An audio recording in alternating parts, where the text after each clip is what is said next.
Hey, Tom.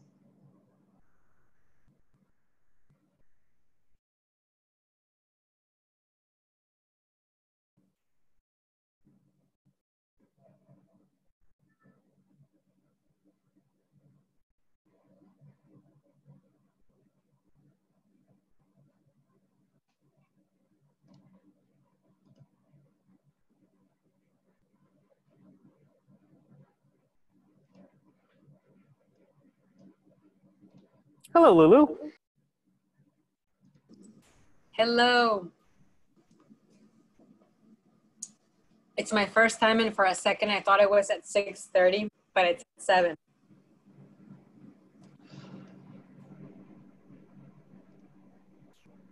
Hi, Lulu. I'm Miles with the city, and your email freaked me out.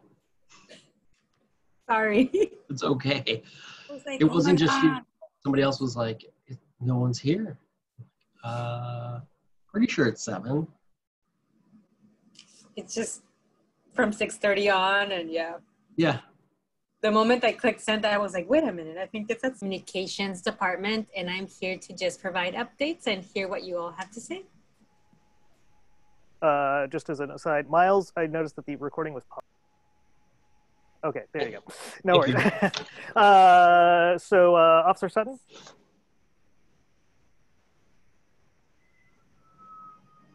Officer, we don't have audio for you.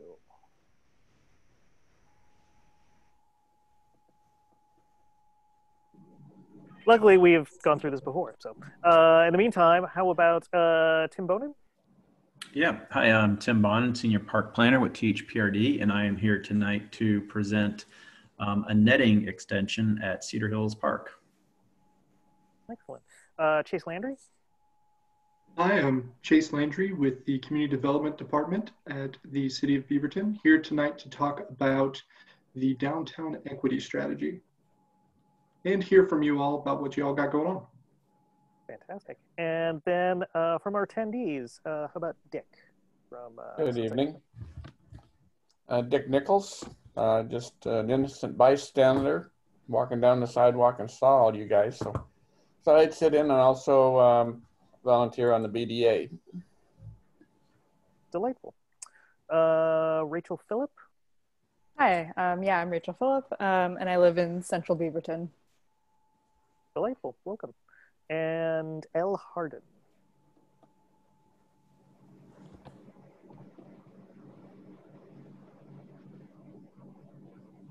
That's Liana. Liana, you're muted. Liana's also at THPRD, and she and I worked together. She was going to take notes in case we needed to for tonight's meeting. Fantastic. Oh, there she is. Tim. You there? Oh. Yes, thank you, Tim. Excellent. So next up on the agenda would be the BPD report. It looks like Officer Sutton is calling in right now. All of a sudden, you just have to unmute your phone now. Yeah. *6, I think.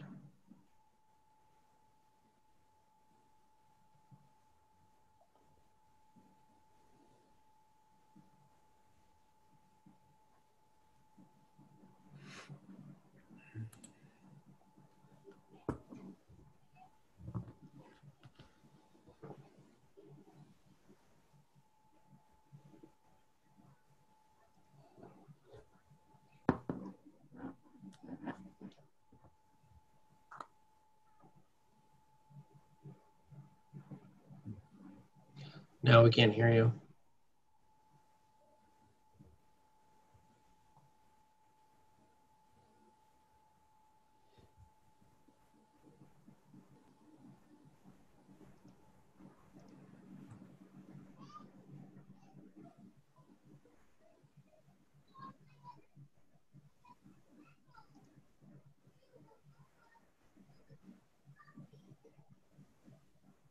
No.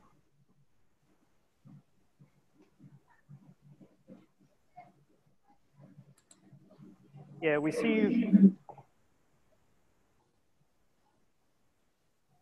No phone audio.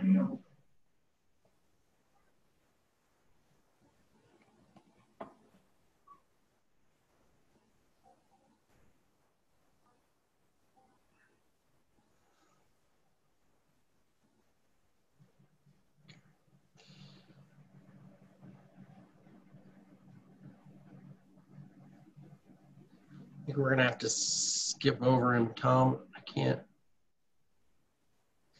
I can give you the police report. Just kidding.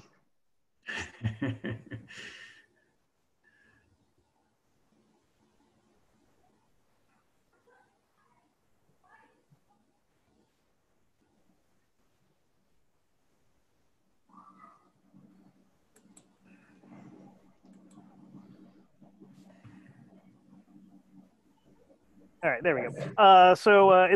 While we're waiting, hopefully Officer Sutton has the time to stick around and solve his audio issue. But in the meantime, let's go ahead and move on to the THPRD report, pardon me, city update.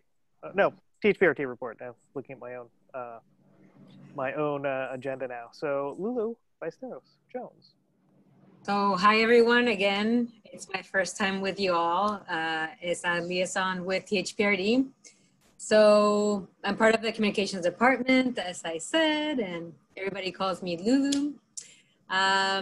Hoping that everybody's doing good during this trying times. But as far as news and updates, as you might have heard, from Friday on, we closed all outdoor spaces, parks and trails that are closed to the public.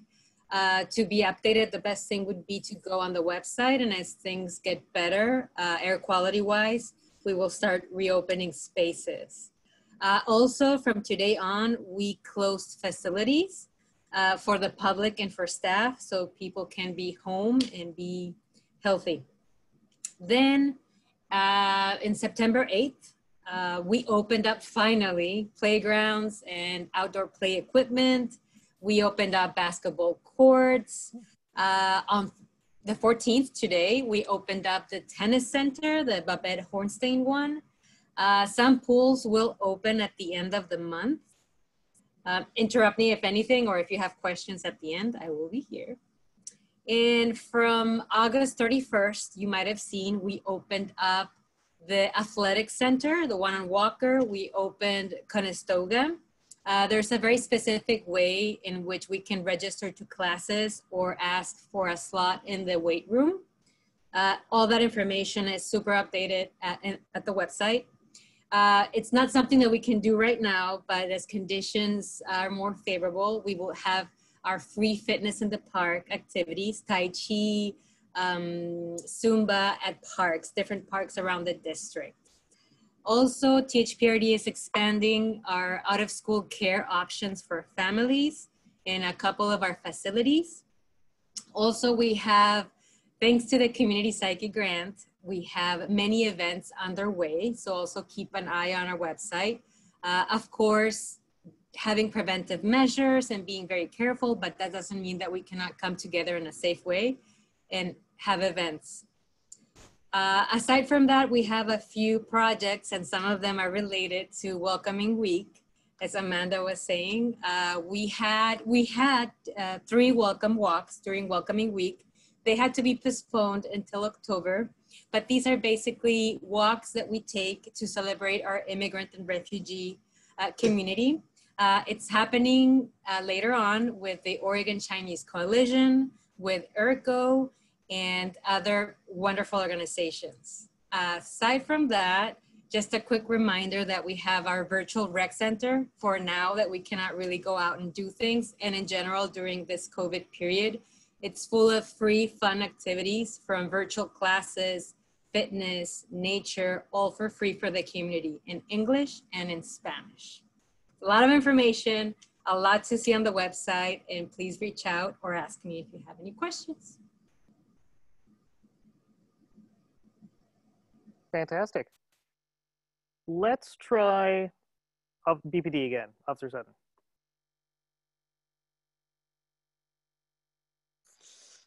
Still no. Miles said something about maybe needing to unmute the phone as well.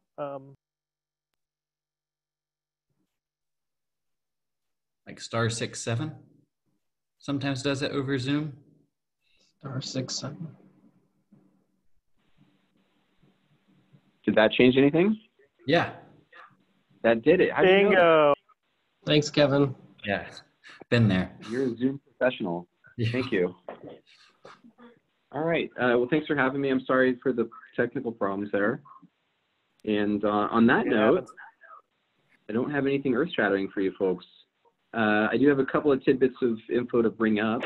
The new Public Safety Center is open and operational. We've moved out of the Griffith building, so we're on Hall Boulevard now.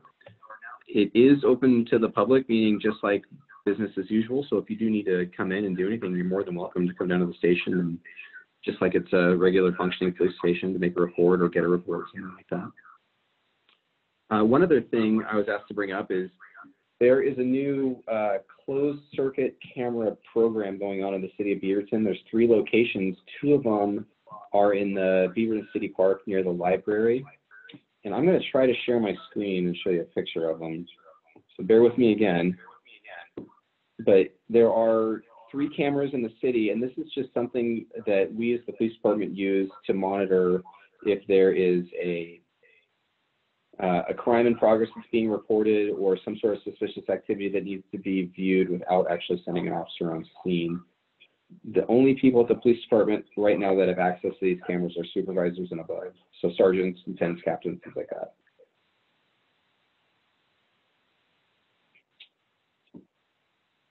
I am going to attempt to share my screen right now. What I'm showing you folks is pictures of these cameras. 2 of them are at City Park. 1 is at Beaverton Transit Center.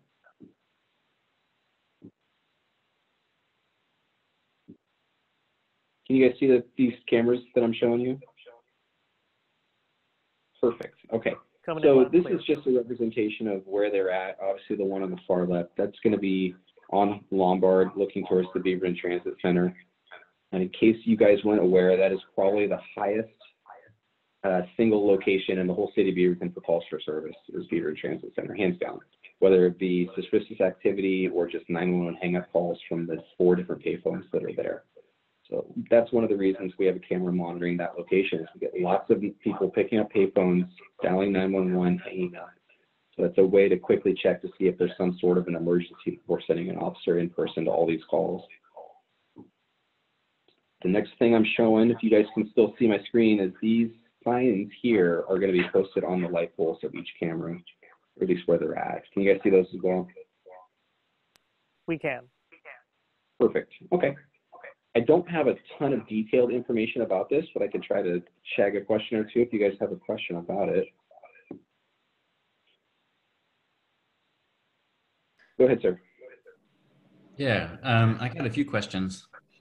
Do you know what the process is if citizens or community groups want to see like a recording of the footage if there's an incident of some kind?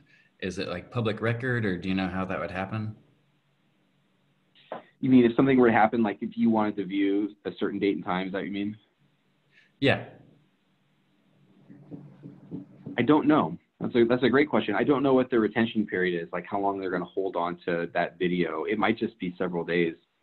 I would think less than 30. 30 seems kind of like a long time to hold something, but I think the idea behind this sort of camera system is to be able to quickly look at a high traffic area or high area where there's lots of activity going on to see if there's a problem. And this was something that was asked by one of my supervisors, it was Sergeant Kramer, to specifically bring up to let you folks know as community members that these cameras are out there, and the reason that we have them is to monitor for crimes or crimes in progress. It's not something where people are just watching them to see what's going on. Like, for example, Beaverton Transit Center is a good example. We have a lot of 911 hang-up calls from that particular address, and it's a way to quickly look and see if there's a problem before sending somebody out. Cool, thanks. Rachel Phillip has raised her hand, so Rachel, go ahead. Hi, yeah, I was wondering, does BPD use any facial recognition software, and would this footage be used with facial recognition software? No, and I believe not as well. So the Washington County Sheriff's Office previously used facial recognition. That program has been discontinued, is the last thing I've heard. Beaverton's never used it. If we ever did, we would have asked the Sheriff's Office for assistance with it. So I think the best answer I can give you is no and no to both of those. Great, thank you. You're welcome. Anyone else have questions for Officer Sutton about the cameras or anything else from BPD? I have one more. Kevin. When were they installed, and have they been beneficial solving anything yet, or helping out with investigating anything, any of the calls? They have been beneficial. I've heard from the officers that work the transit division. They've been very helpful in kind of that scenario I described about when there's a 911 hang up or a call of a suspicious person, or somebody just acting erratic. We get lots of calls where things are concerning, but maybe not criminal in nature. And it's a way for somebody to check to see what's going on. And I'm going to try to find out when those were installed. I don't know. I'm going to go back to the email I got from the sergeant.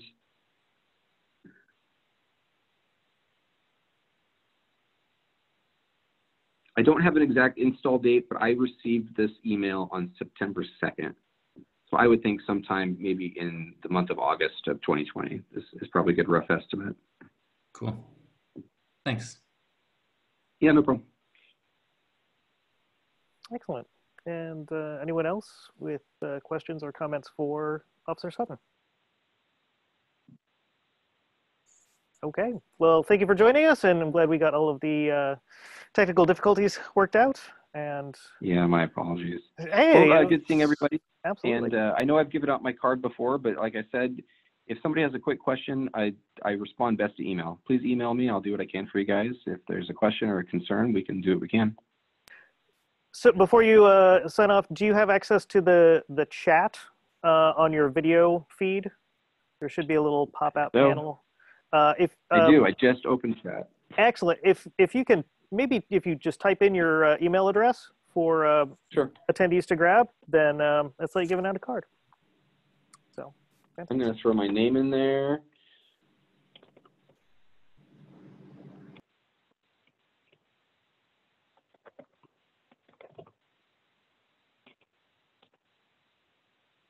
All righty, that's in.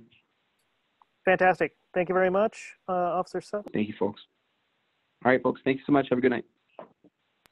Cheers to you. And with that, moving on to Miles with the city report.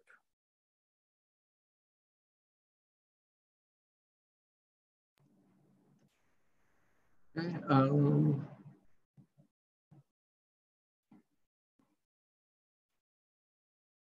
let's see.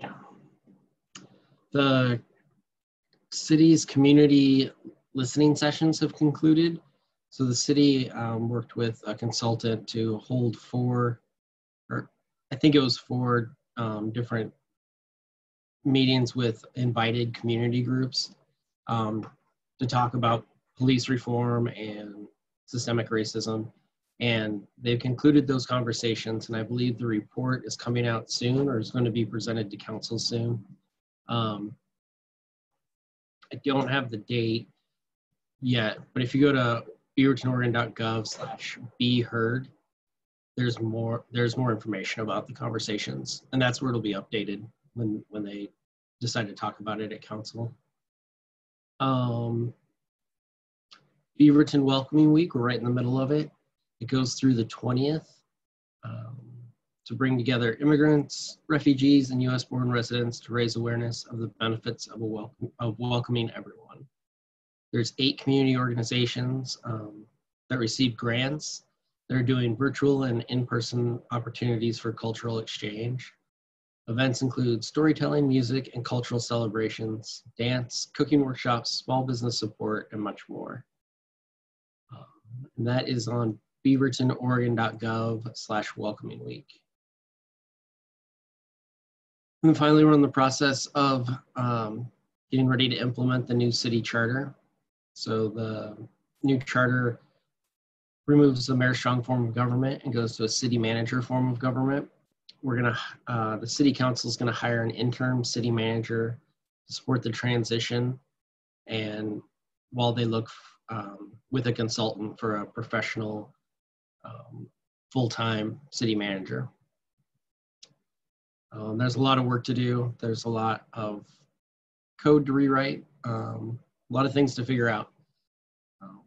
Our department's in the mayor's office, so we don't know where we're going to land yet. But the mayor will still be a full-time mayor. He'll preside over the city council meetings. He'll have a vote. And then also this November, you'll be able to vote for a new city councilor as well.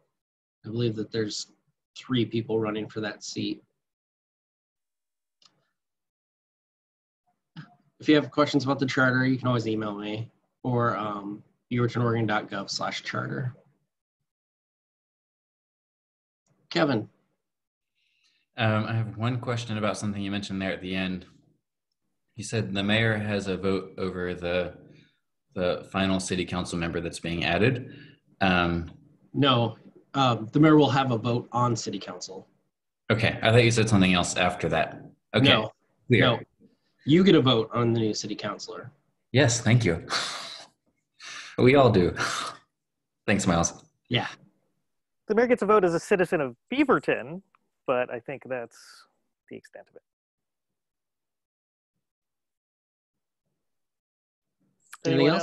Anyone else have anything for Miles? All right. Thank you very much, Miles. Well, this next bit will be quick. Officers' reports. Amanda so graciously emailed out the minutes at the conclusion of last month's meeting. We don't have a quorum, so we can't vote on it regardless. But if anyone has new edits for that, please give them to Amanda. Amanda, do you have anything to add? Cool. And then our treasurer's report, one of our missing board members is the treasurer, so I don't believe that there has been any change. I think the only thing that was going to be paid out was the Lionheart grant, which was at last month's meeting discussed that the city was going to go ahead and disperse that directly. So, yeah. So with that in mind, unless any other board members or anyone has any comments they would like to interject here, we will go ahead and move into the next part of the agenda, which is the neighborhood review of the THPRD tennis court barrier. Oh, Amanda, yes. Did we skip the BCCI report? We did skip the BCCI. Thank you very much, Amanda, for keeping me on track. I'm sorry, Jonathan. I was hoping you would notice. Things got out of, I was like, oh yeah, we got the with BPD. Once BPD goes out of order, then everything's all up for grabs. So that's okay. What do you got for us? Just a couple things. The Land Use Subcommittee on BCCI is working on packets to give to NAC chairs on kind of like a outline on how to respond or what kind of questions to even ask, and how to like take on development requests. So if anyone here has any ideas on like what like questions, like, because this is for like, could be for new NAC chairs that have never taken a development request that's coming to a meeting, and so they have no idea what questions to ask or like if it's appropriate or like anything. So if you guys have any ideas on what could go in there that would help other NAC members or board chairs taking these on, that would be appreciated. You can either tell me now or email me later if you think of something. I'll take that as later. Couple other things. Greenway and South Beaverton is putting on a virtual pet run walk family event. I believe it's starting September 20th and goes through October 18th. And there'll be like pet videos and contests. So I don't really know how the walk part goes into it exactly, but I just know that they're working on that. So look for that. And it is cat inclusive, I was told. if anyone has, we were supposed to have a brief 5-minute presentation from one of the Greenway NAC members. I don't see her in attendance right now, but I do have the PowerPoint. If anyone would like to see that later, you know what? I will see if I can post some information about it from that in the chat. Thanks, Tom. Amanda. Please continue. And then our big event going on is October 14th, the Voters Forum. It's going to have the runoff for the mayor seat, the new council seat, the runoff for the Washington County Board Commissioner, and possibly a couple of the state ones. We'll see. It's this year, or this year's is going to be also co-sponsored with a few people like the League of Women Voters, Washington County Public Affairs, BDA, thank you, Kevin, the Chamber of Commerce, the Diversity Advisory Board. And we're looking for ways to make it a little more interesting in a virtual setting. Our one in the spring was our first go at it. But so it was interesting, but I think they're worried about it being a little dry. So if you can think of anything interesting in a virtual voters forum, that they would love that. And then if you can think of any questions, normally when we held it in person, you could write down a question, pass it in, and someone was there to read it. So obviously that can't happen when it's being aired on TV or live on YouTube exactly. So we're hoping to get pre-recorded questions from some of the co-sponsors that I listed, that they can just like play the video of them asking a question, but there'll also be questions that the moderator's asking. So if you can think of any hard-hitting questions for the candidates, we would also appreciate that. And if you have one now, you can tell me, or you can also tell me later in an email if you want. And yes, Kevin. Did you say that BCCI is also a sponsor? Yes, they're the main driver of the voters forum. Of course. Okay. Thanks. That's our main yearly, twice yearly, depending on event. Cool. I liked the one last year. I thought it was interesting. The virtual one or the in-person one? The virtual one. Oh, yeah. It was cool. Yeah, it worked quite well. Oh, I see a question. The date was October 14th. And it will be on I always forget the acronym, but it's the Tualatin Valley television channel. I don't even know what channel it is, and it will also be on YouTube. TVC TV. See, that's hard. But that's all I got, unless anyone has questions. I do not, but while we are on the topic, since I'm not seeing, again, if Bridget shows up, she may reiterate this. I just posted the dates of the pet Pet Cup neighborhood event, along with the theme weeks. They are looking for volunteers, apparently. So if you're interested in volunteering, they have a variety of things that they're looking for mailers, for finding prizes, for promotion, and social media, things like that. If anyone wants to participate, let me know and I'll put you in touch with the appropriate coordinator. So, okay. Thank you very much for the delayed BCCI. And now we will turn things over to Tim Bonnin with THPRD, who is going to, for this neighborhood review meeting about the tennis court net extension. All right, thank you, Thomas. Hello, everyone. Thank you for having me here tonight. Again, I'm Tim Bonnin. I'm the Senior Park Planner for THPRD. I work in design development, and I'm gonna share my screen. Oh, let me get this thing started here. I think it goes to this one. Share.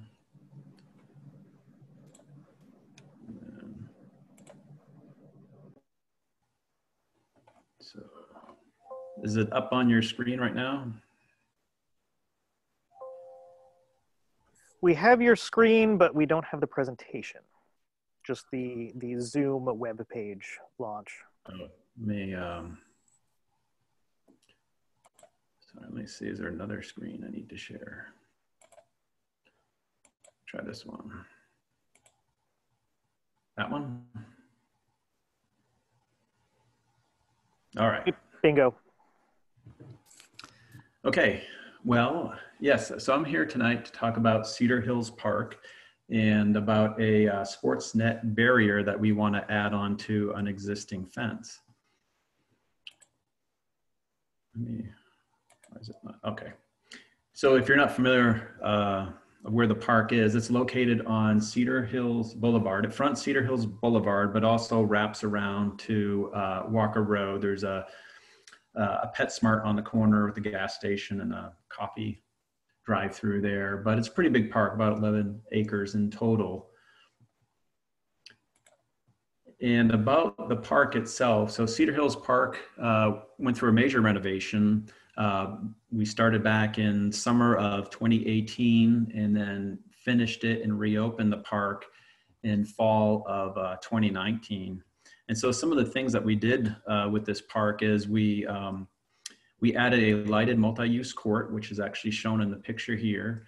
We added a lighted synthetic turf multi-purpose field for both soccer, lacrosse, and baseball. A splash pad. It had community gardens, but we took those and relocated them and made them a lot better than what they used to be before. And of course, we have a play area, sand volleyball and bocce courts, as well as a freestanding picnic shelter with plenty of seating out there, picnic tables as well. We added permanent restrooms. So we have two permanent restrooms out there, and one has a concession stand that services the multi-purpose field. We added more parking. We have parking again for the sports court and the larger turf field, as well as parking for the community garden, the splash pad and play area, as well as a sand volleyball. And then there's a drive, there's a private drive that we added through the park to get to William Walker Elementary School, because as you're probably aware, William Walker Elementary School went through a major renovation. At the same time, we actually worked together and timed these projects together. And we had an entry through our park, which helped satisfy circulation getting to the school, because it was very limited. It was on a very narrow street and access was really tough to get to for the school. So this really worked out for both of us, that there's better access to the school, as well as better working both these projects together and making a great site, because we also share their facility as well. We can use their parking lots in the evening, as well as they have their own new play area with a covered, it also has a covered area with that. So some benefits for folks who live in the area. So what I'm here to talk to you about tonight is this proposed improvement. So we're looking to add a sports court barrier. As you can see in the picture here, this is the sports court, the multi-purpose sports court that has a 10-foot chain link fence that surrounds it on all sides. The primary use is futsal and pickleball.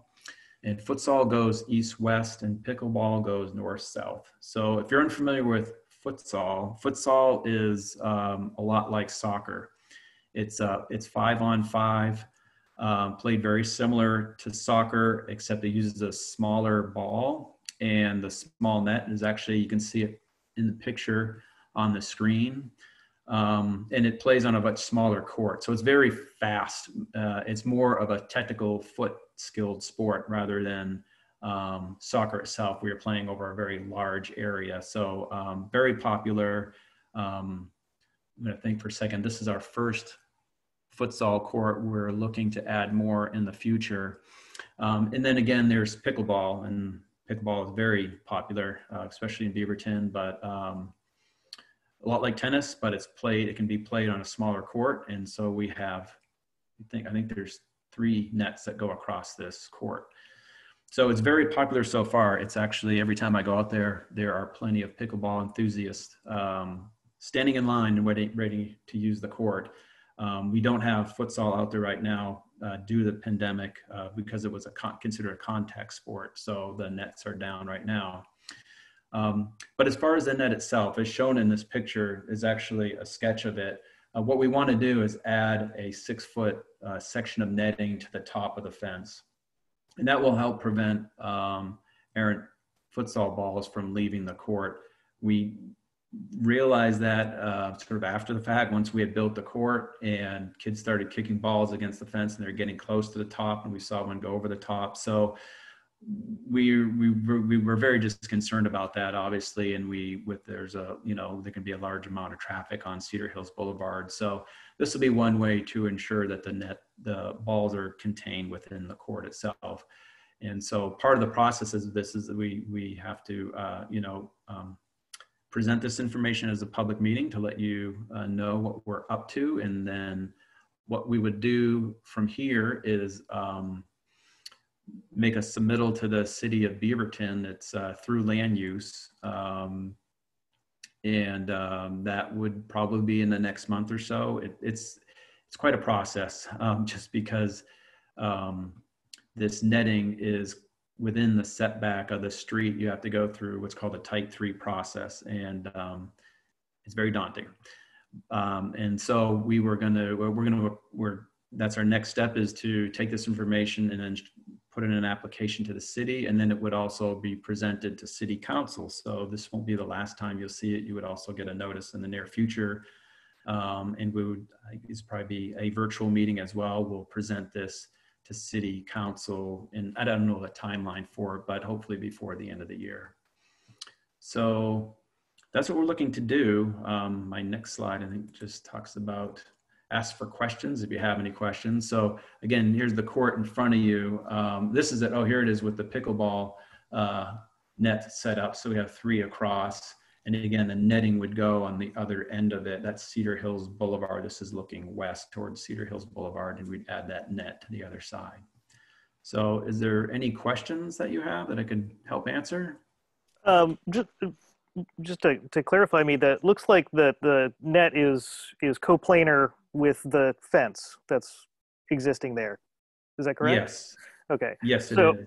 If that is already in the setback, and I assume that you've got a variance in order to cite that there, then why are they making you go through a Type 3 to build vertically?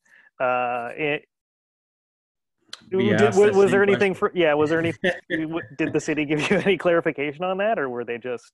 No, yes, because when we went through the major redevelopment, that was a Type 3 submittal. Right. And of course, with it, because the roads, Cedar Hills Boulevard was being widened, we're adding an entry, we're working with the school, so you could understand this going through Type 3 and city council. And so part of it was, yes, this court was 3 feet in to the setback, which they approved. I tried to do a design review compliance letter, which is very simple. You submit the same information through there, but they wouldn't grant that because this is still within the setback. So we had several conversations about this. I begged many times with the planning department to just do a Type 1, which is a design review compliance letter, to put this through. But again, because it's within a setback, right, it needs to go through a design review. So at least that's just one component of it. There's several components. There's that you have to go through. There's 3 pieces of a Type 3 submittal. So fortunately, it's just this portion of it. So it's not too bad, but it just takes some time. Sure. Well, hopefully it's very straightforward process for such a minor alteration. I mean, I can see why they would want to still go through the, not necessarily deviate, prevents other people who have gotten variances from just building whatever else on top. But still, man, okay. Well, that was my question. Are there other panelists or attendees who have questions for Tim? Jonathan? Yeah. Well, is there a reason you wouldn't put the net on the other side of it also? Oh, it's not shown in this photo, but the opposite side of this is the synthetic turf field. So this side of the fence wouldn't need it at all because there's actually a 30-foot fence there for the backstop for the field. So if anything, it'll just bounce into that net and fall straight down. Okay.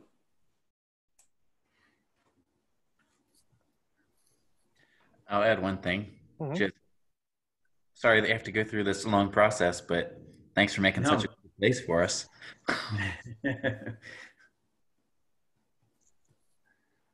That's all. Oh, that's all.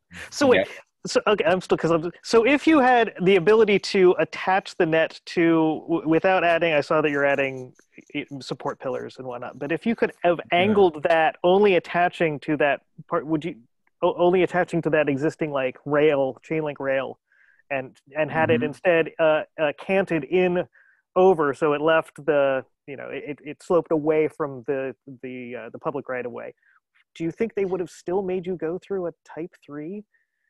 That was another option. Okay. Which they didn't like, because when you're within the setback, the fence can't be any higher than 3 or 4 feet. Okay. So, and again, even though they've already allowed the 10-foot, right? Now you're adding on to that, and it's within the setback. And again, I think the city tried to help us as they could. Sure. And I don't have any particular way to take this information and do anything with it, because it's not a design review compliance letter, because you're not being compliant. We talked about a variance, and for some reason I can't remember, it didn't fit a variance either. Okay. So type 3 was really the only mechanism left to present this information to the city. Yeah, I mean, I'm sure you guys all worked from both angles to make this as quick as possible. And so with that in mind, unless there are any other questions or comments for Tim, and I'm not seeing anybody raise their hand or pipe up. Well, thank you very much. Oh, Jonathan, yes. I'll just put on the record that I like it, and I have nothing against this.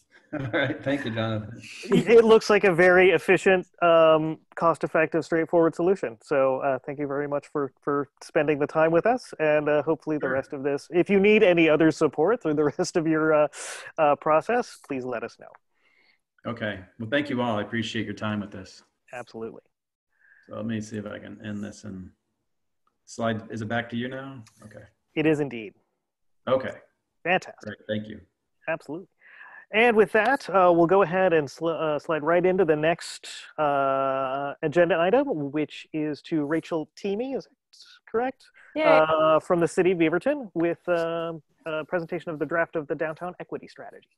Excellent. Hi, everyone. This is actually my first time at the Central Beaverton NAC, so thank you for having me.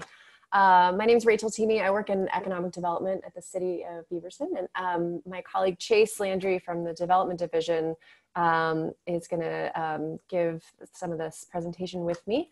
So I'm going to go ahead and share my screen as well. Let's see. Okay. All right, here we go. So we see as you may know, Beaverton Urban Renewal Agency, BURA, has gone out for bonds in the last few months, and is poised to spend a lot of money in downtown Beaverton on redevelopment and infrastructure projects that are really going to impact the way that that downtown Beaverton looks and feels and functions. And we have been talking for a while about how do we guide these investments to ensure that they do the most good, do the least harm, and really ensure that, that the downtown Beaverton that gets created as a result is an inclusive place for our racially diverse community, where people of color feel a sense of ownership and belonging in our downtown, and that we are preventing and minimizing any involuntary displacement that occurs as a result of these investments. So essentially what we are trying to create is a series of a framework that is comprised of tools and policies that really help us get to a place where this sense of belonging and ownership from our downtown is achieved by all Beaverton residents. We are looking to lead this effort with a racial equity focus, and really creating this downtown that is a place where people want to be. So we're really excited. We think that this effort will impact a variety, or really all of the development, redevelopment, and infrastructure projects that will be coming before you and other decision makers that impact the downtown area. And so I think really to give you a sense of what we're we're really at the ground floor of creating this. We have a draft project charter. Tom, I apologize for the delay in getting that to you, sent that on Friday. But we're at this point really excited to get some feedback from some of our different community advisory bodies on what this project is and what it could be, because we really want to get it right before we put out an RFP and get a consultant on board to help us out. So what we're really trying to do with the project is really three big buckets. The first is tools and strategies that will help us prevent and mitigate displacement. The second is really building this inclusive downtown. So what are the policies and strategies and tools that will help us create amenities that all in Beaverton really desire in their downtown? How do our incentive programs change as a result of this new focus? And the third is our changing the way that our decision-making process works. So really changing the way that the city does business. And what we mean by that is changing our community engagement processes to really ensure that, that we have a racial equity focus going forward for all downtown redevelopment and infrastructure projects. And so that there's this racial equity analysis before any project proposal is brought before City Council or Bureau, that staff has done that work, has consulted people who are going to be impacted by these projects, and that we really shift our way of doing business going forward. So now I'm going to turn it over to Chase, who's going to talk a little bit about the project area. And we have some specific questions for you, if anyone is interested in giving us feedback at this point to help us really shape what this project is. Thank you, Rachel. Yeah, pulling up the map here. As you can see, this is the current scope of what we're looking at geography-wise for this project. We are calling it the Downtown Equity Strategy, but it does expand beyond downtown. And the major reason for that is, as we've been looking at and talking about this development, and I think it's apparent to everyone here, when we're building downtown and when we're making decisions around downtown and growth happens, we're really want to measure and see what that impact would look like on the neighborhoods and the areas around that as well. So we expanded the boundaries of this project, not just for the urban renewal area, but out down to Allen. And then recently, due to some feedback we've received from other folks, we included all the way over to Murray Boulevard as well, just to try to expand out where we're getting information from and to hear from folks who are probably also primary users and visitors to downtown. Within this as well, we really want to look at and hear from the communities of color in the surrounding neighborhoods and hear what their experiences are and what they think about displacement and identity and downtown actually being available and accessible for all. Also, we're interested too in looking at how development changes might happen on Allen Boulevard and how they can inform that and change our processes and improve our processes for feedback in that area as well. Community engagement is going to be a very critical component to this, and this is why we're here today with you all. We, right now, in our early stage of the process, are hearing from advisory groups, wanting to talk to the NACs, and hear from a lot of the partners in the area and other organizations that operate downtown and over on Allen Boulevard to hear if we're heading in the right direction and really put forward what we're thinking and get early feedback before we start taking off and moving on the project itself. We're going to have some consultants that are going to help us with this, but we are still taking feedback and figuring out how exactly we want their efforts to be involved with this project. And we are looking at a lot of ways of engagement on this that could hopefully inform those future changes, the 3 pillars that Rachel was talking about, of improving our community engagement going forward on other projects downtown. So not just this one, but that we can grow from there. So we got a couple of questions from you, or for you. First one, I'd really love to hear from everyone, and I apologize, I don't think I can quite see hands up or chats, so I'll need a little help on that. But what would the evidence of an inclusive downtown look like to you? Or sometimes it helps to think of it on the negative. What do you not want to see happen as a result of new investment? And this is thinking about your experience in visiting downtown, what that looks like, sounds like, feels like, and also just the built environment, what you see. So what does inclusive downtown look like to you all?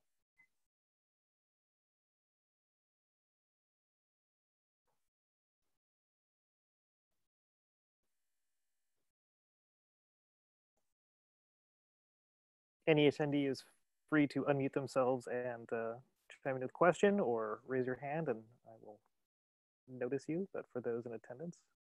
Thank you, Todd. Yeah, absolutely. I'll just say, I think the way Chase phrased the question is really great. And I think one way to think about it too is what would you not want to see happen as a result of all of this new investment that's coming into downtown Beaverton?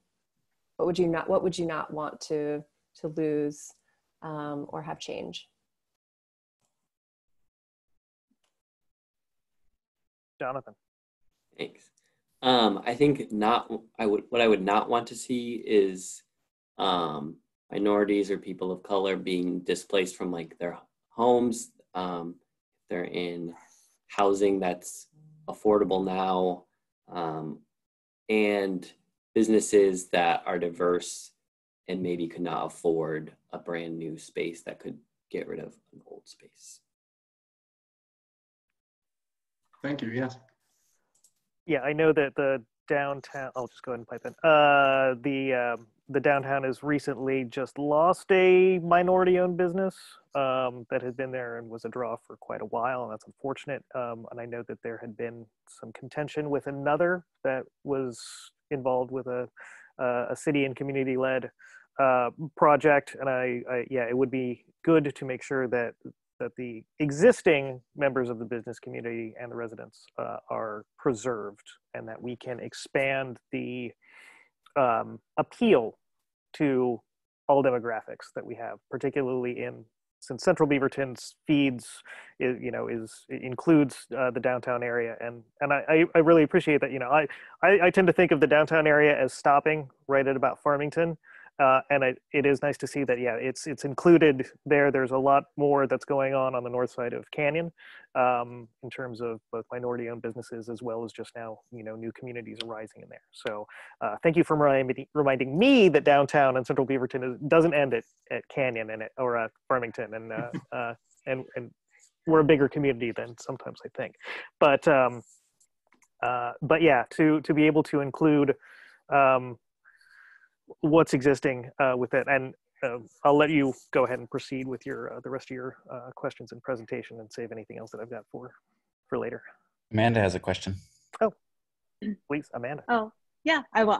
More an answer to the question that was asked. I think that something also to keep in mind is I've lived in a couple of different downtown neighborhoods, and keeping economic accessibility in mind, especially as the new redevelopment comes in. Sometimes the types of businesses that go in can deter people of different economic classes, and that can often translate itself into not being accessible to people from different cultures or races at the same time. So keeping in mind as that redevelopment comes through, that we still want it to feel welcoming across the board, and that anyone could come into downtown Beaverton and shop and eat and participate in the culture there.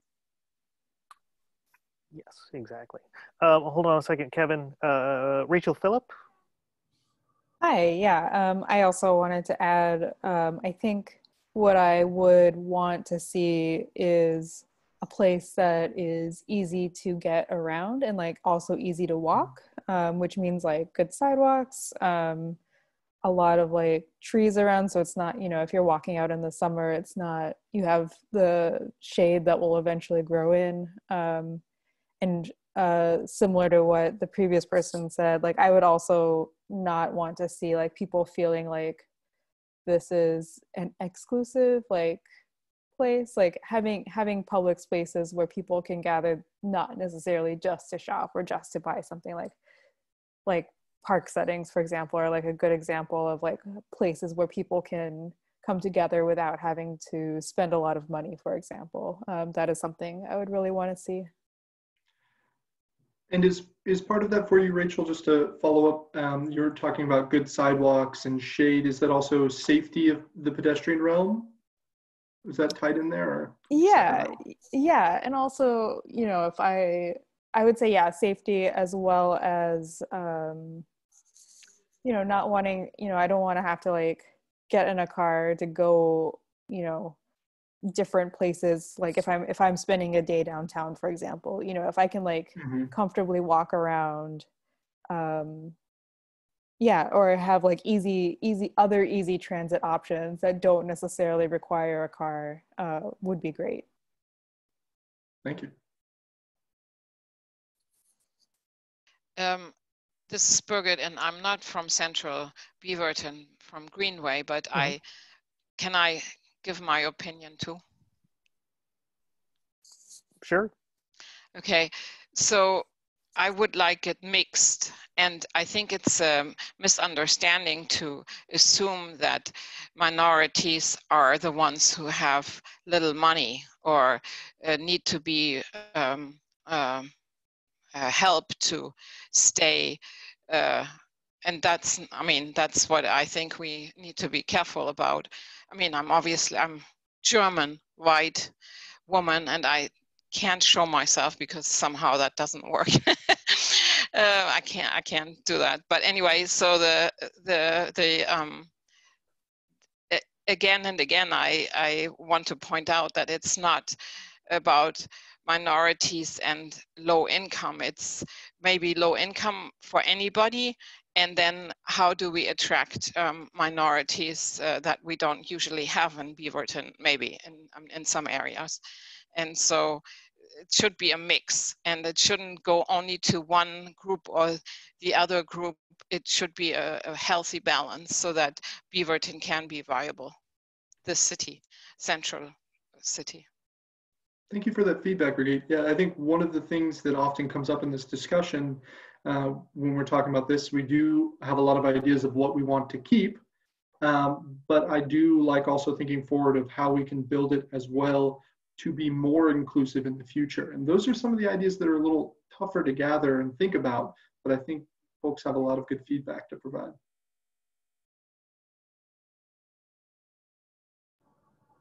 I have one comment.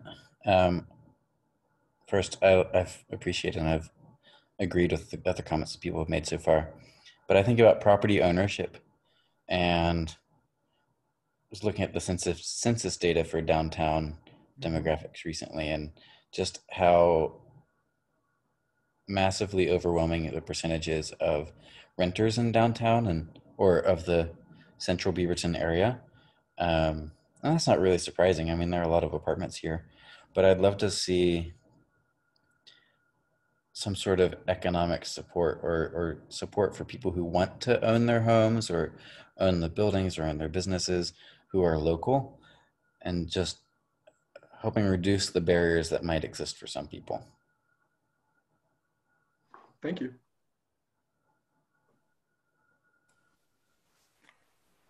Great, and I'll just chime in with the next question here. We had kind of 3 prongs to this project, trying to proactively build this inclusive downtown with amenities that appeal to everyone in Beaverton, as well as preventing and mitigating displacement, and then kind of changing our internal practices to really make sure that the community engagement that we do is run through a racial equity lens. And I'm curious if folks feel like that those are the right ways to kind of create this downtown, or if there's something we might be missing.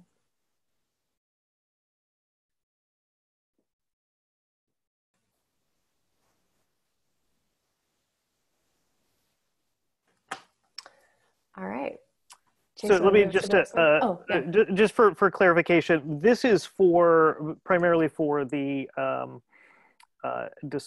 management of the Bureau funding, rather than any sort of, that's what I had gathered from the presentation, and I think what you had, I didn't get the chance to do more than glance over what you had sent me, but just to be clear that we're not talking about that we're focused on the correct thing when determining what the scope that you're describing is. That's a great question. So I will clarify, this is not just Bureau, although Bureau will certainly be investing lots of money into this area, into the urban renewal area portion of the project area for sure. But what we're talking about with this project is the scope is development and redevelopment, as well as infrastructure projects. So this is not about the police or the library or maybe the city's hiring practices. Those are all also happening in other efforts as well. But this particular project is trying to make sure that the city develops a strategy for how we redevelop our downtown. And make sure that that we're really thoughtful, that we are creating this downtown for everyone, and that it's not just business as usual. We know that urban renewal has a pretty mixed history in other places, as if you will, and we don't want to make those same types of mistakes in Beaverton. We don't want to see displacement of people of color from our downtown or diverse businesses. We want to, and we don't just want to prevent displacement. We also want to learn more about who's living in Beaverton and what they would like to see in downtown. Is downtown representative of our diverse city? There's a lot going on, but we think it can be even better. So just one further clarification in terms of determining the orienting myself and maybe others for scope.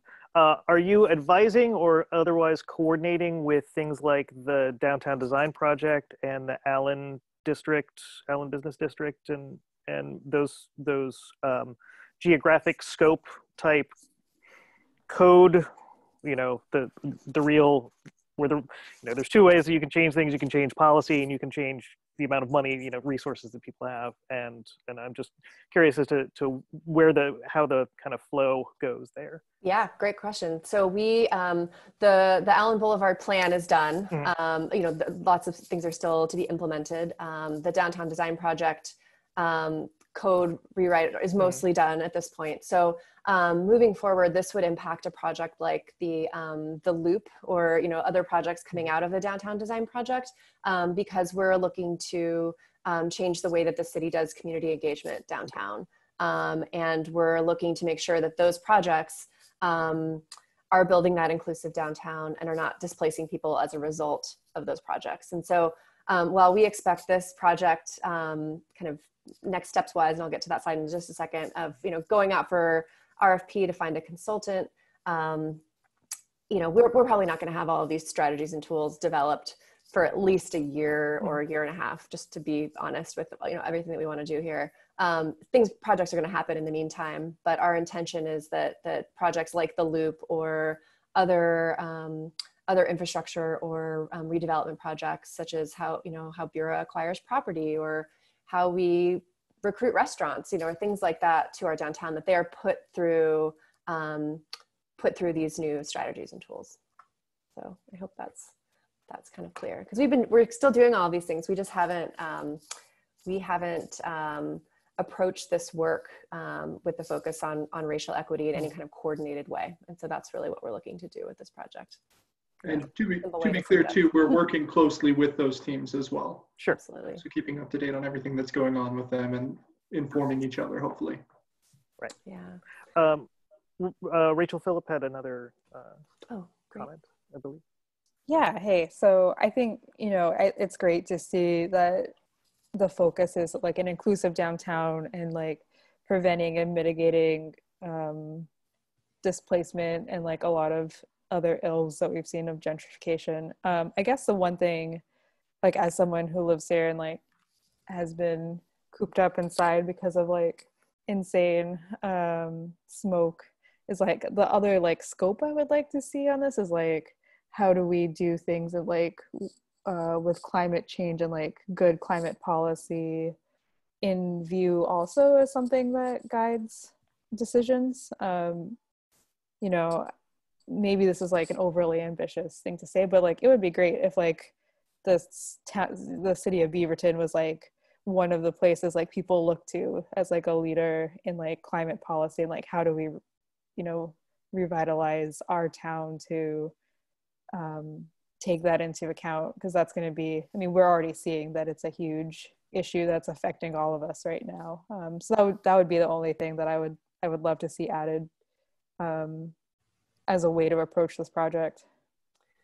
Thanks, Rachel. That's great. That hasn't come up yet in some of our initial meetings, so I appreciate that. We do have a new sustainability analyst. I'm not sure if he's come to the NAC yet, who I believe is responsible for implementing the new climate action plan that the city put out earlier this year. So we'll definitely get on the same page with him and see kind of where there's some synergies as far as development goes. Thank you.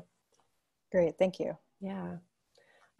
Just, I know I don't want to take up all of your time here, but if anyone has comments on the geography, that would be great to hear. And then also curious how the NAC would like to be engaged over time. Would you like semi-regular updates, or how would you like to give input as we continue to develop not only this project, but the tools and strategies that will be kind of the bulk of it?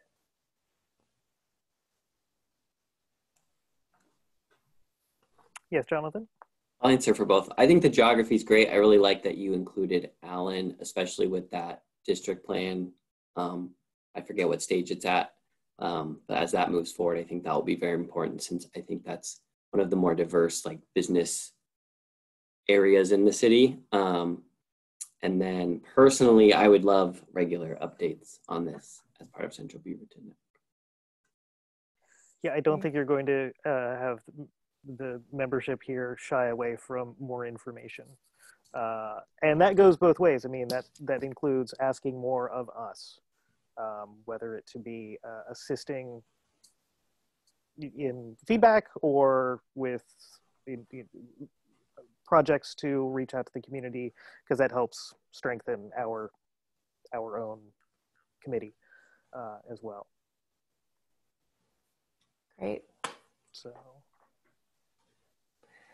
Excellent. Anyone else have questions or feedbacks from those points that were just brought up? Okay.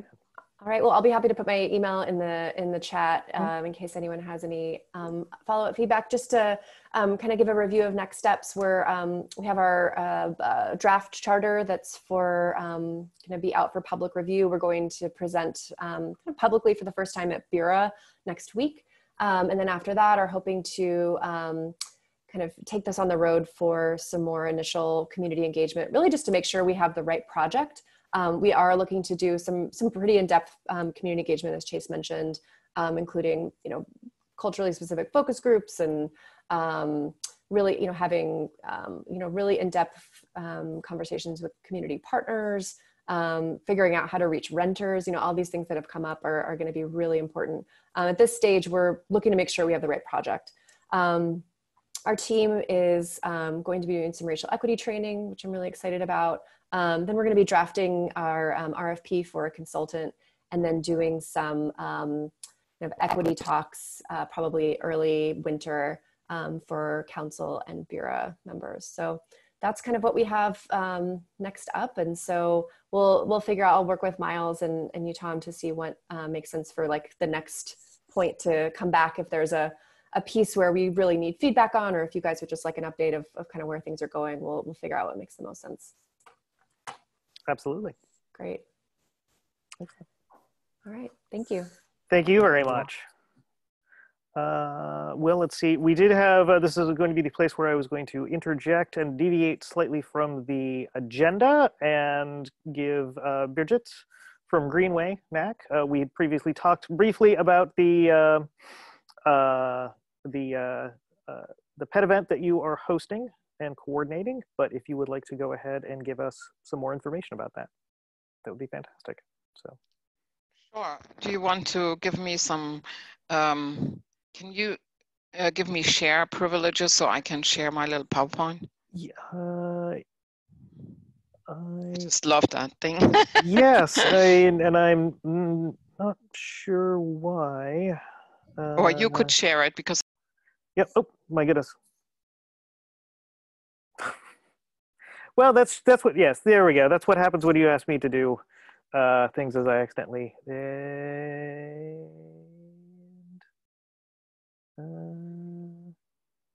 Let's see. Yeah.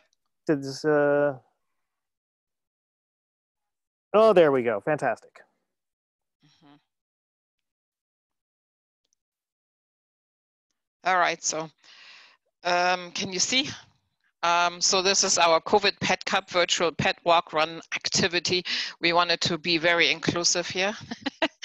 And so you can do cats, chickens, rabbits, whatever.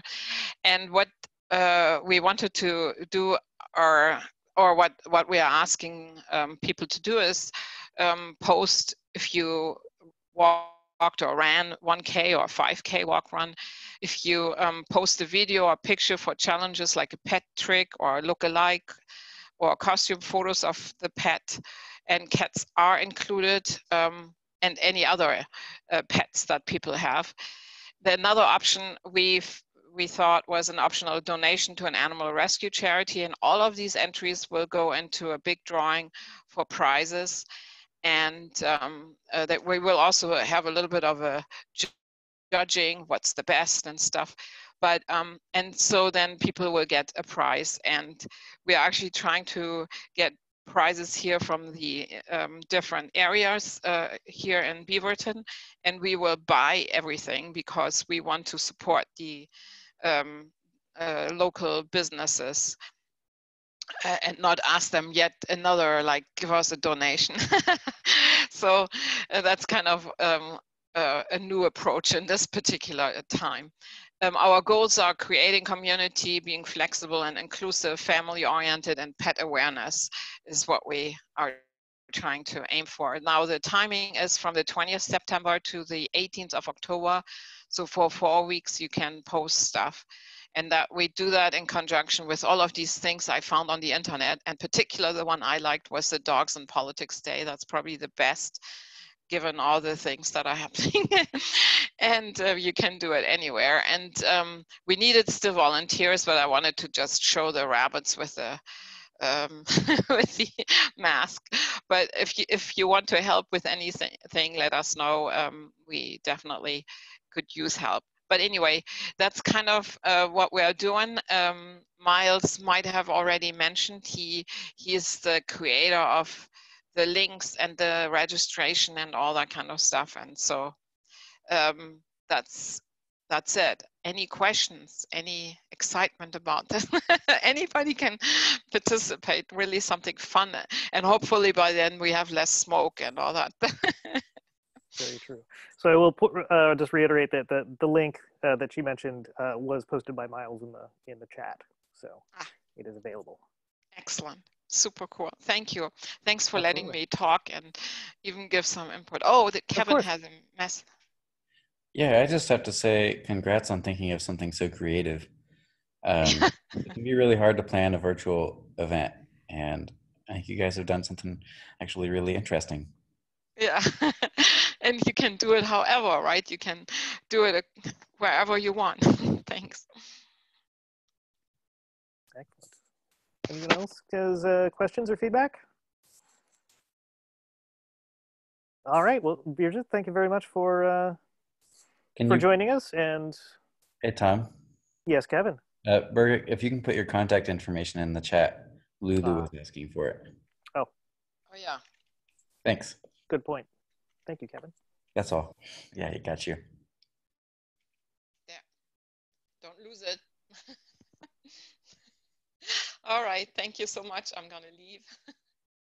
Bye. Oh, thanks for joining us. All right. And I anticipate that this may be short as well, is our usual monthly update about Central Beaverton during the state of public health emergency from the CBNAC Safeguard and Support our Communities Subcommittee. And and as well as feedback from the community on that topic. So when last we adjourned, I believe some of the things that were related to this were,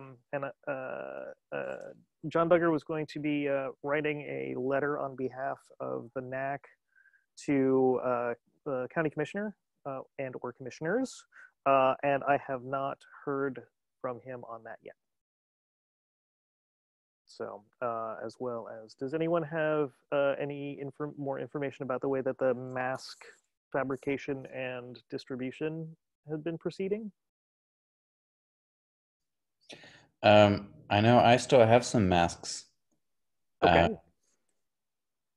Not too many. Okay. Cool. But if anybody needs any, I'm happy to give you some, or else they're just going to be going out to some downtown businesses. Okay. At random. I think that's where they were intended to go to begin with. Yeah. Yeah, Kevin, were those part of the ones that John's and the group he was working with provided? Mm-hmm. Okay. Yeah, I've just had this leftover amount for quite a while, and they've been sitting in my apartment. And I see them every day, and I'm like, I need to get them out. And here they are. So I'll get them out this week, and Sure. Unless anybody else has a special need for them. No, I got in touch with the civilian CERT leadership, just the volunteer leadership, as to who was coordinating requests and things like that, or receiving requests, because I know that there were a couple of different communities that had asked for CERT support, so different, city function, and that all goes through Mike Muma, who is very busy right now. So I have not heard anything back from him, but I have just given a general offer that we have the ability to make masks and hopefully distribute them if he's aware of any, becomes aware of any communities that need that, especially in the central Beaverton area. But yeah, and if I remember correctly, John was reaching out to Home Plate as well, right, to see if we could help support them. Okay. Yeah, I haven't heard anything. I haven't heard from John since the leadership meeting. So, but I will be in contact with him, probably sending him another email this week. Does anyone else, any other panelists or attendees have either business in regards to this or any comments about how things are going in your neighborhood, in our neighborhood, in regards to either of the public health crises that are probably persistent, either the coronavirus or perhaps the very poor air quality that we've been saddled with for the last week? Kevin, how's your dog? She's good. She just okay, good. Barks a lot when she wants to go for a walk. Understandable. Sorry, can't go. Tough to do, exactly. It's a very important question. Thanks for asking. I understand. I've got two dogs that really want to go after every squirrel that they see in the backyard, but they can't. Yep. I have to watch them from inside now. Yep. Very good. How about anyone else from the attendees or whatnot? Okay. Well, we'll go ahead and table that for hopefully more information next month. And with that, we will get to just the general visitor comments, announcements, and concerns. So it doesn't have to be in regards to anything particular other than hopefully the Central Beaverton neighborhood. Yes, Kevin. I have three things. All One, right. Beaverton Restaurant Week is September 24th through October 4th. It's not going to look the same as previous years, which has drawn like tons and tons of people to restaurants. But we still hope that people are able to take advantage of takeout or eating outside in support of the restaurants, because there are a lot of really great outdoor seating spaces and a lot of really great businesses that are still holding on. That was one. Okay. Yep, you can find out more at beavertonrestaurantweek.com to see who's participating. Okay, number 2, Halloween will also look a lot different this year. What the Beaverton Downtown Association is likely going to do, I'm waiting on a couple more board members to weigh in before it's formalized, is a 2-week-long storefront decoration contest for the 2 weeks leading up to Halloween itself. And so that would have people having an opportunity to go around downtown, take some selfies in front of these cool business decorations, post them to social media, be entered to win different gift cards and stuff. And also including like a scavenger hunt component for kids to be able to find like a logo or some image relevant to the business type on the storefront itself. So nobody has to go inside. There's no interaction between people in person. But it gets people out of the house over 2 weeks, so it cuts down on crowds. Parents can take their kids out when they get tired of having them at home. And it should be a really fun event. But we haven't launched signups yet or anything, so that's just kind of keep your eyes open for that. I'll update again in a month. And then number 3, we might be able to do some like public art and kind of passive programming in the First Street Dining Commons space, but that's not anything official yet. It's just kind of something we're looking at in partnership with the city. If that does happen, I want to reach out to you all to see if there are any like art projects you want to help out with, chalk art, murals, music. I don't know. There are different options we're toying around with, so nothing's final there either. I just want to keep the conversation channel open. But on that note, I have a letter of commitment to send out to you shortly this week. So, okay. If you guys are up for it, it looks like it's happening. Okay, we're up for it. I've got some edits to send you. Okay, so that seems more positive. Question for you then. Now that the school year has restarted, at least in some capacity, is there any plan to revisit and you had mentioned murals, is there any plan in the near term to revisit that mural project with the Beaverton High School students? Yeah, so what Tom's referencing is that we called it the Heritage Mural, where students had a design competition to submit mural designs relevant to their heritage stories. And we got a lot of really great design submissions from people with all sorts of different cultural backgrounds. People from India and Italy and England and old Beaverton residents, like all sharing their heritage stories as portrayed in an image. And the goal is to put it together in like a 6-panel themed mural. We didn't get the funding we wanted. We are looking at doing that again next summer. Okay. Just got to raise some more funding for it. Yeah, I mean, I know it was a summer project, but it also ended very abruptly. Yeah. In March, like everything else did. So. Yeah, it did. So it would be great to do that. Yeah, absolutely. Well, keep us informed, and we'll look forward to the reapproving your or re-examining your grant. Cool. Totally. Amanda. I have 2 updates from Beaverton Civic Theater. The first one is we're running a family favorite $5 workshop series for kids to learn about art and science in 1-hour Zoom virtual sessions where we go behind the scenes of some Beaverton Civic Theater productions from the past. So those have been very successful up to this point. And so just an opportunity for the community, especially when it's difficult to go outside right now.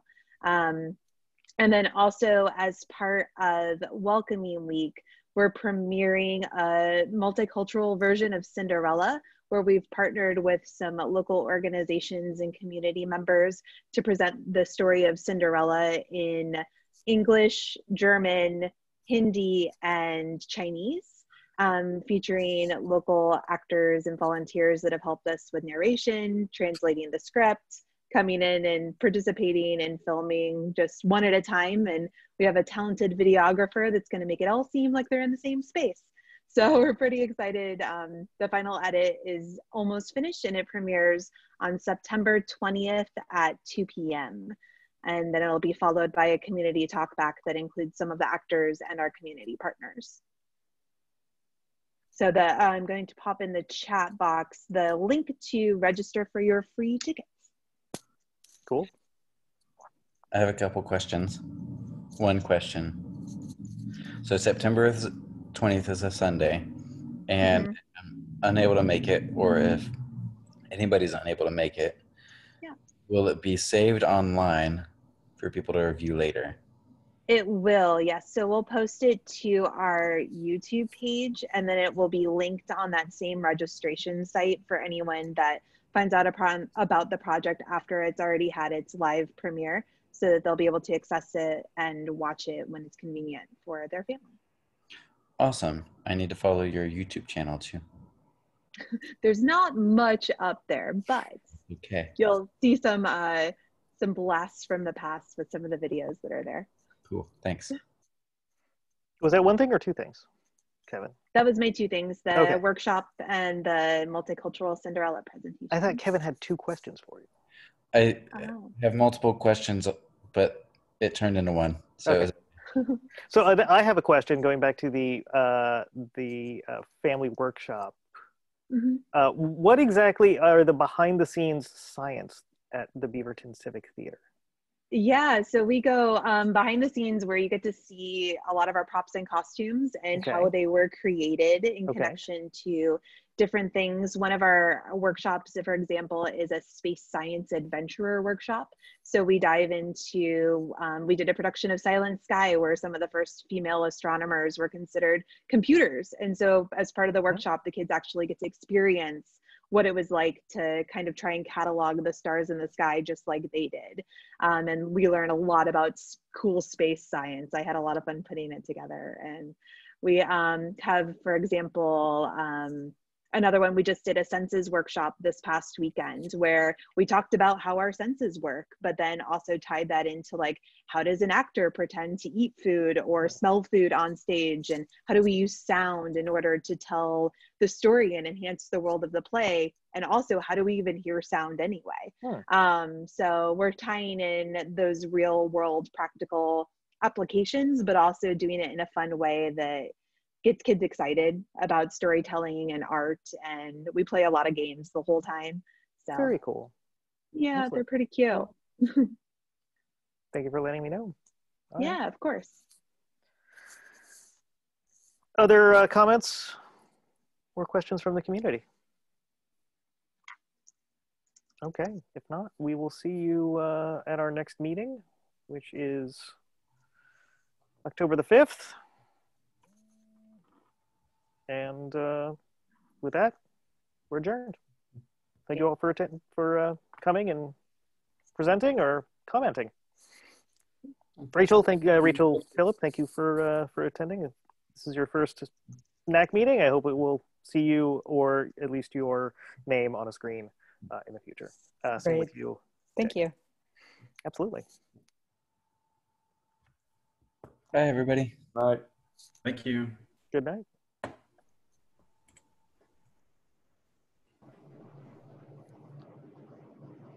And there Good it night, is. Tom.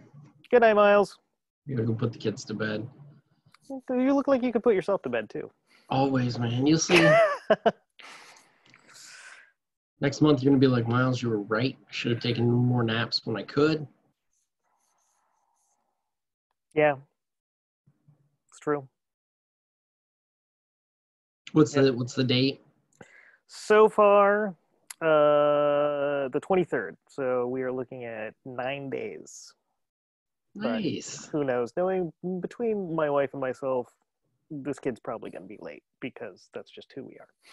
So, but we'll see what happens. We'll see what happens. We got everything planned out. It's got a place to sleep. We got somebody to take care of the dogs and feed them when we go to the hospital. So Which hospital are you going to? Providence. Nice. Yeah. All right, Tom. Well, keep me posted. Absolutely. I mean, I was gonna need to contact John to let him know that he may be facilitating the October meeting. Okay. I'm not sure necessarily. You know, that's still in that time period where we may either be. I may either be just totally indisposed because, as you mentioned, exhausted, or we still may be in the late stages of waiting for things to, or you never know what happens between now and then. That's pretty late. Yeah. But I should still be able to coordinate the agenda and everything. Okay. Well, if not, just let me know. I'll take care of it. Totally. And I haven't had any petitioners for October yet. Yeah. And yours. People like to wait. People like to wait. Since you had mentioned that there were candidates who may want